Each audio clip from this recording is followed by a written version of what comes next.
Hello, welcome to Wisdom Wednesday. I am Lynn Carson, a Bakerpedia influencer, and I'm here to share some baking wisdom with you today. Well, here goes. What do you know about cassava flour? Other than it's used for gluten-free baking?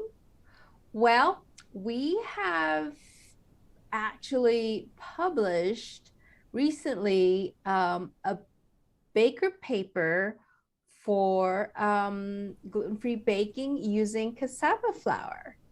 And if I can get the sun to stop shining and reflecting in my face, I think that's gonna work. Okay, it's Portland. I don't really expect the sun to come out until maybe around March, but I can't complain. So let me share my screen with you. And if you are interested, you can download this paper on our Academy page. All right. So we place the link down here so that you can go to this page, read about it, download it, and get a badge. Let's talk about cassava-based products today for gluten-free baking. Right now, we're in the middle of a pandemic, and apparently didn't do anything to the gluten-free market. In fact, it is as strong as ever, and it's continuing its popularity. From what I see, there has been a large application of cassava-based products in snack foods, bars, and even cakes and keto products. And the flour and starches that are obtained from cassava are gluten-free, grain-free, and nut-free. So if you're interested in working with this kind of flour, reach out to AKFP, American Key Food Products, and they will be able to provide cassava flour for you. All right, so is there a difference between cassava flour and tapioca starch? Yes, there is. In this paper, we outline what is the difference. In a nutshell, basically, cassava flour is the whole root, and tapioca starch is the extract of the starch from that root.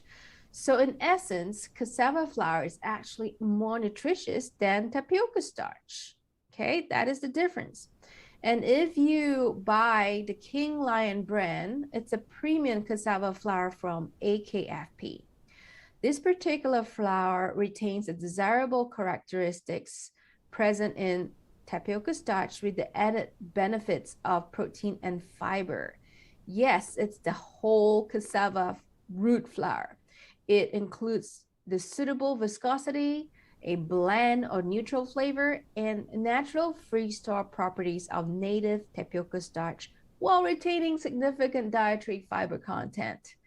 Can't ask for better than that in cassava products.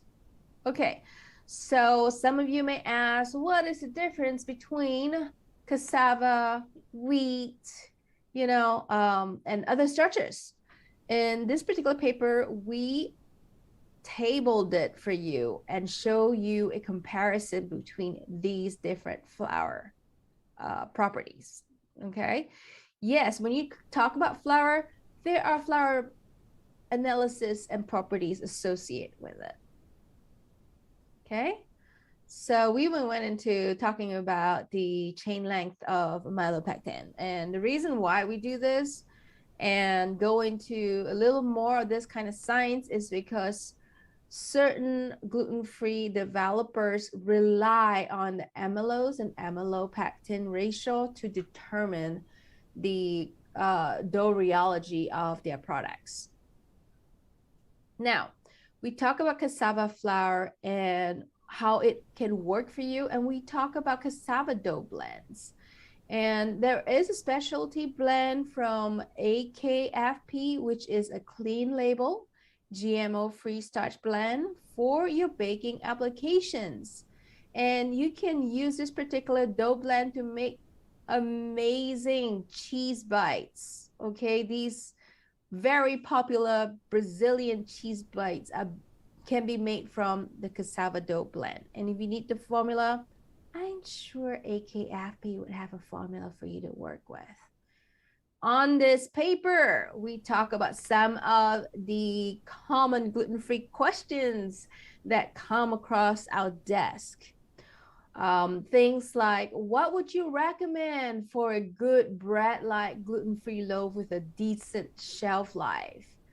As you know, shelf life in gluten-free bread baking is determined by the starches working and interacting with each other and causing starch retrogradation. So anything to help with preventing starch retrogradation, like oil, like emulsifiers and amylase enzymes, is going to help you with extending your shelf life. Okay, read more about it on this paper, folks. I've been asked a couple of times on the gluten-free forums on what is the difference between CMC or HPMC, which really means carboxymethylcellulose or hydroxypropylmethylcellulose. Which is better for gluten-free? Well, both works, okay? And we've included links on this two particular ingredients on this paper to further give you more information on how these products are made so that you can train and share this information and make it less fearful for people who work with these products, okay?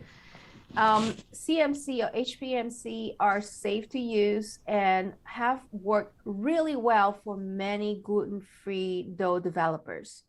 HPMC particularly is like a magic bullet, okay? So it is the king when it comes to providing stability and emulsification within systems. And do gluten-free flours impact the shelf life of cake? Does it matter what kind you use? I think it really depends on the final taste and texture of the gluten-free product that you are looking for, okay? And that is going to determine what kind of gluten-free flour you would use. And the kind of flour, to me, it doesn't really matter as much as whether you put in oil, emulsifiers, or amylase in terms of shelf life, okay? So I hope you follow the link on here, and shout out to our sponsor, AKFP. Try out the cassava flour. It's not going to hurt you, okay? How is cassava flour compared to rice flour or potato starch? Basically, it's very, very comparable, okay? And it can be used in place of these starches. As you know, certain people are allergic to rice or potato protein. So cassava flour would be one of the better flours in terms of allergies. And I really feel that you can interchange it out with any of these flour or starches. All right. We included the references in this paper so that you as a baker, a product developer may find more information in these papers if you so desire, you know, and that's why our baker papers are very special. It takes a lot of effort from us to write these papers, and we want to make it right, okay? And we want to include the references to show that we've done our research to write these papers, okay? And because it requires so much effort, we really need this particular papers to be paid for. And AKFP has provided sponsorship on the resources to produce this paper. So shout out to AKFP. Thank you for working with us to produce our baker papers, which the industry relies on when they use this information to develop their products. Okay. All right, so that's all the knowledge sharing for today. Before I go, I want to invite you for our bread shelf live session tomorrow. It's a very highly attended session, and it was so last year. It's on Bread Shelf Live, and tomorrow it's going to be sponsored by Young Bunzlauer. Still not too late to sign up for it. And we will have a presentation and go into the QA for bread. All right. And I will again share my knowledge on that. So, what I want to show you right now is our Baker View calendar for the next few months. These are the extra hot topics that we are bringing back from last year, mainly because we couldn't finish answering these questions during these sessions. Okay. And I'm sure one of these are going to intrigue you. Okay. So sign up for it. Go to the Baker Academy and sign up for it. Okay. And if you have any more questions or any kind of product consulting you would like us to help with, send an email to support@bakerpedia.com. Okay. And if you would like the community to help you solve a product problem and you don't mind sharing it with everyone, go search our baking industry professional pages on LinkedIn and Facebook. Okay. And we have successfully helped a lot of bakers on there to solve a simple issue, even like too much break and shred. Okay. Or how to, what preservative to use my cake. All right. So look those up. And again, if you have any more questions, send it to our support queue. Otherwise, we'll see you tomorrow. Bye, everyone.